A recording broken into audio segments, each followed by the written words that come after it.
I remembered the day she left me like it happened yesterday. 13, clutching a trash bag of clothes, standing outside a shelter that smelled faintly of disinfectant and old carpet. Her words echoed in my mind even now. "You're not really my son, just my ex's mistake." The car door closed behind her and I watched the taillights fade. I didn't cry. I had learned quickly that tears didn't change anything. I folded the ragged clothes, tucked what I could into a small locker at the shelter, and decided that my life would not depend on anyone else's whim. That day, I built a quiet kind of armor: resilience, self-reliance, a skepticism for promises that had no foundation. Years passed. College, jobs, apartments, relationships. Each step forward felt like reclaiming space that had been denied to me. I built a life by myself, small victories accumulating into a sense of control I had never felt as a child. Then, one Thursday morning, she appeared at my office. I was in the middle of reviewing a report when the receptionist leaned in. "Someone's here to see you. She says it's urgent." I didn't recognize the voice at first. Then she stepped around the corner. My mother, older, weariness etched into her face, eyes uncertain, shoulders slightly hunched. There was a quiet apology in her stance, though no words yet. I need a job," she said, almost whispering. The words were foreign in this context, stripped of the usual entitlement. The weight of history pressed on me, the bag of clothes, the abandoned birthdays, the years of absence. I felt the familiar flicker of anger, the instinct to shut the door immediately, to erase her from my space entirely. But I didn't. Instead, I sat back, letting silence fill the room. My decision had to be deliberate. Emotional reactions could betray me, but authority, legal, financial, professional, was mine now. I remembered every birthday she missed, every insult disguised as humor or honesty, every time she failed to be present when it mattered. Yet here she was, vulnerable, dependent, asking for something I could give or withhold entirely.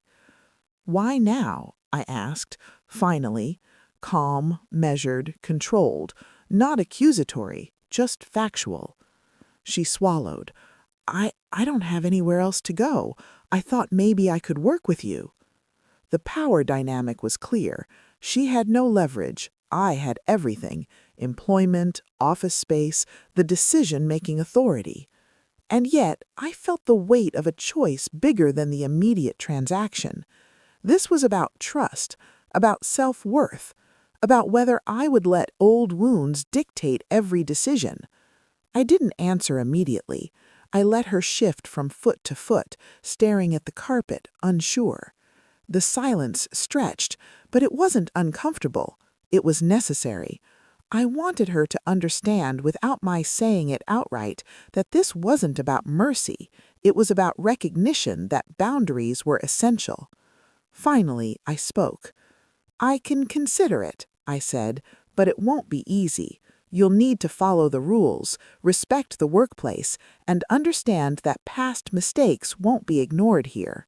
She nodded, relief flooding her features, mingled with guilt. No apologies were spoken, but the tone was enough. I didn't feel victorious.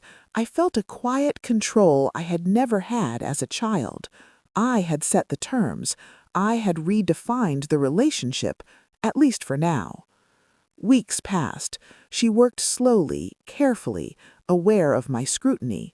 I observed, measured progress, corrected missteps professionally. No discussion of the past beyond what was necessary.